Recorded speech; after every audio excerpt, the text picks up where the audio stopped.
Dans la précédente vidéo, je présente l'installation du pare-feu OPNsense.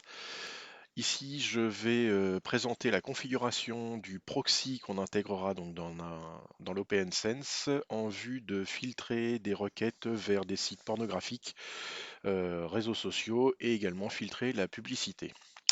Donc, je dispose de mon proxy, enfin de mon pare-feu OPNsense. Je vais m'y connecter immédiatement. Donc, comme d'habitude, hein, la connexion n'est pas privée. Route TSSR 76 étoiles. Je suis donc connecté sur mon pare-feu. Ici, première chose à faire, je vais créer un certificat, enfin une autorité de certification qui me servira pour le filtrage des requêtes SSL. Donc, je vais l'appeler OPNsense -ca-nico. Il s'agit de la création d'une autorité de certification interne. Je laisse les informations par défaut. La durée du certificat, il met 825 jours, ça fait approximativement 2 ans et demi. Là, le code pays, je vais mettre la France. Voilà. State, province, Normandie. City, Rouen. Organisation, AFPA. Et adresse mail, nico@afpa.fr. Cette adresse n'existe pas. Et je vais mettre OPNsense internal CA. Voilà. Première chose à faire, donc maintenant que j'ai fait mon certificat, je vais l'exporter et je vais l'installer sur mon poste de travail pour vérifier que tout fonctionne bien après. Cette opération peut se faire via une stratégie de groupe et un contrôleur de domaine. Donc là, je le fais sur l'ordinateur local. Il faut avoir les droits admin pour pouvoir ajouter un certificat. Et je vais le placer dans le magasin Autorité de certification Racine de confiance. Hop, terminé. Et mon certificat a bel et bien été importé. Une fois que cette partie-là est faite, je vais aller dans Service, Web Proxy, Administration. Ici, je vais commencer par faire Enable Proxy, puis Apply.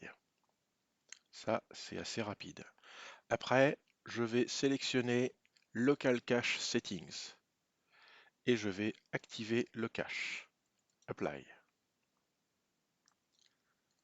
C'est un petit peu plus long, c'est normal. Ça y est, ça vient de se terminer. À partir de là, mon proxy est déjà opérationnel. Par contre, il est très facile de le contourner. Donc pour éviter que des petits malins s'amusent à contourner mon proxy, qui au final filtrera les requêtes, je vais créer des règles dans mon pare-feu. Donc les règles du pare-feu que je vais créer sont les suivantes. Elles sont très très simples. Je vais bloquer tout ce qui vient de mon LAN sur les protocoles TCP UDP à destination du HTTP. Ça, j'enregistre. Donc, TCP UDP à destination de HTTP, c'est bloqué. Je vais dupliquer cette règle pour le HTTPS. Save. Les deux règles que je viens de créer, je vais les déplacer au-dessus des règles de permission, puisque sinon elles ne servent à rien. Donc je les sélectionne et je clique sur la petite flèche qui est ici. J'ai une petite légende qui me dit Move selected rules before this rule. Hop, mes règles sont déplacées au bon endroit et j'applique les changements. À partir de là, normalement, je n'ai plus accès à Internet à partir de mon poste de travail, puisque pour avoir un accès à Internet sur mon poste de travail, il faudra que je déclare manuellement le proxy pour l'instant, ou via une stratégie de groupe, pour que mes postes puissent accéder à Internet. Là, on voit, ça mouline, j'ai pas accès à Internet. Si je veux avoir accès à Internet, il va falloir que sur mes postes, j'aille dans Modifier les paramètres de proxy et que je spécifie l'adresse IP du proxy en y adjoignant le port 3128 qui est le port par défaut du proxy utilisé par la plupart des distributions Linux.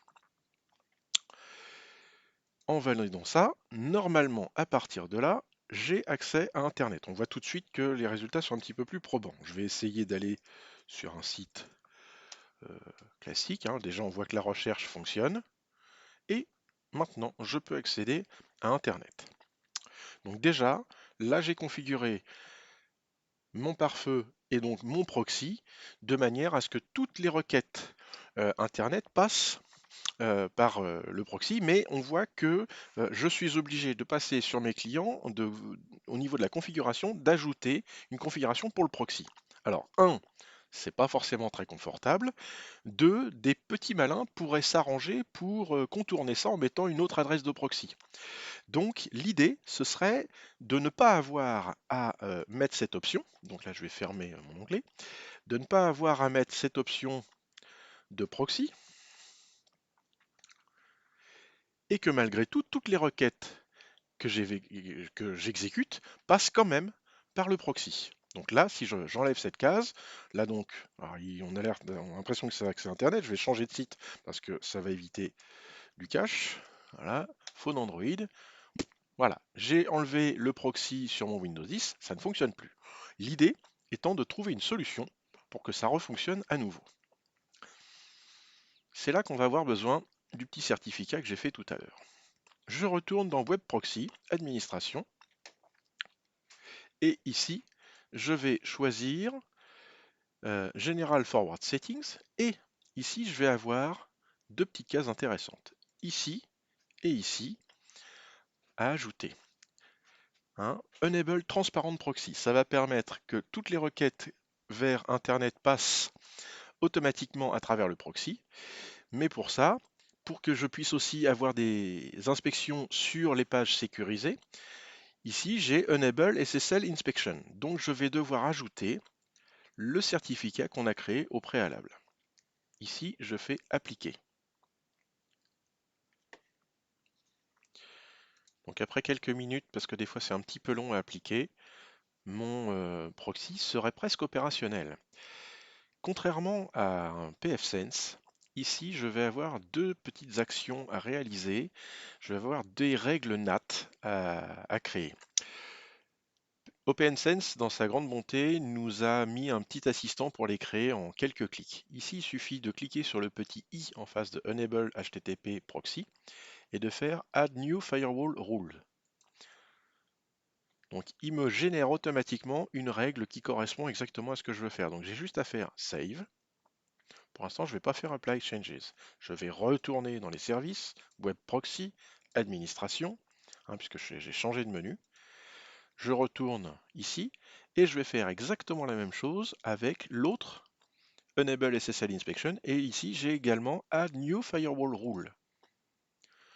La seule différence, c'est qu'ici, on est sur du HTTPS avec la précédente. Save. Donc, voilà mes deux règles qui viennent d'être créées. Ici, je fais Apply Changes. Voilà, à partir de là, normalement, mon pare-feu utilise bien automatiquement le proxy. Grâce aux règles côté LAN, je ne peux pas le contourner.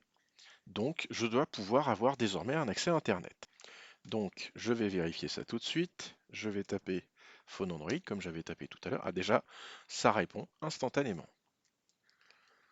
Ici, j'ai accès à Internet. Voilà, blabla.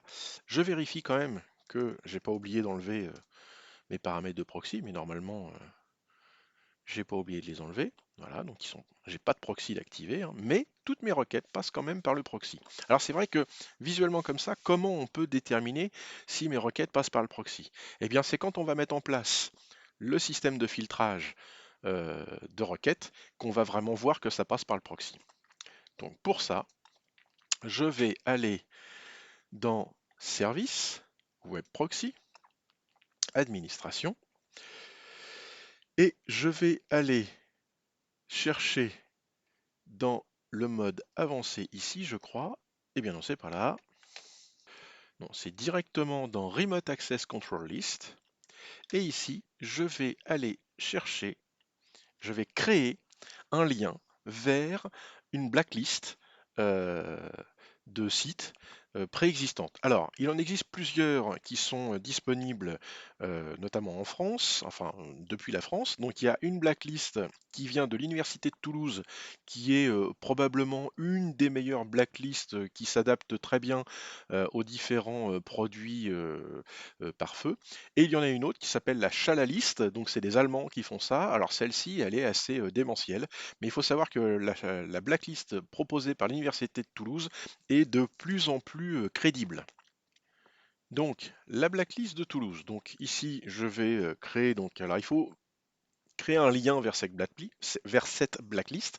Donc ici, file name, je vais mettre le nom qui m'intéresse. Donc je vais l'appeler Université Toulouse euh, OPN, OPN Sense. Voilà, on va l'appeler comme ça. L'URL, donc j'ai fait un copier-coller. Donc il y a juste à chercher un petit peu sur Internet, hein, l'URL de la blacklist, on la trouve assez rapidement. Vous faites blacklist Université Toulouse, vous la trouvez quasiment instantanément. Une description si on le souhaite, donc blacklist Université Toulouse. Voilà, save. Là, ça lui plaît pas. Ah oui, il veut pas de. Oui, c'est vrai. Il aime pas trop les caractères spéciaux.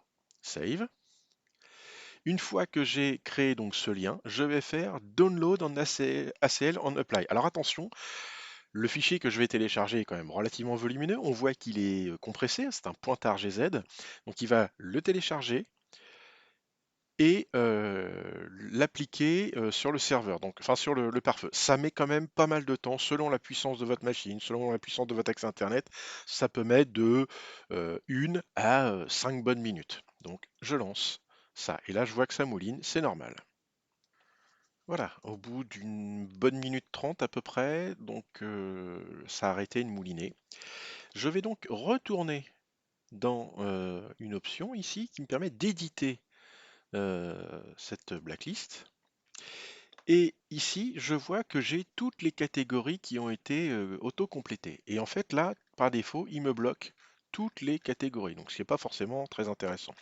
Donc, moi, ce qui va m'intéresser, ça va être de bloquer tout le contenu pour adultes, donc les sites pornographiques, la publicité et éventuellement les réseaux sociaux. Donc, je vais décocher tous les autres, toutes les autres catégories. Donc, il y en a quand même pas mal, hein. Ah, j'en ai oublié. Toc. Alors après, libre à vous de faire les choix qui vous semblent cohérents par rapport à votre comment à vos besoins en entreprise. Donc là, je garde la publicité de cocher pour éviter d'avoir des problèmes avec la publicité. Social network, j'ai dit. Je l'ai oublié. Voilà. Et je décoche tout le reste. Voilà, il me reste adulte, publicité, social network. Et là, je vais faire save. Une fois que j'ai fait save, je vais à nouveau faire download ACL en apply. Ça reprend un peu de temps. Il va recompiler euh, les blacklists en fonction des choix que j'ai réalisés ici. Donc ça reprend un petit peu de temps, il faut patienter. Voilà, la compilation des réglages de ma blacklist est terminée. À partir d'ici, théoriquement, je n'ai plus accès aux sites pornographiques, aux réseaux sociaux et je dois avoir un affichage de la publicité relativement limité dans les différentes pages web que je peux être amené à consulter. Donc, je vais ouvrir un nouvel onglet. Ici, je vais taper par exemple Instagram. Instagram. Et donc, il s'affiche bien dans le moteur de recherche. Est-ce que je peux aller sur Instagram? Et non, ça ne fonctionne pas. Access denied. Est-ce que je peux essayer d'aller sur Pornhub?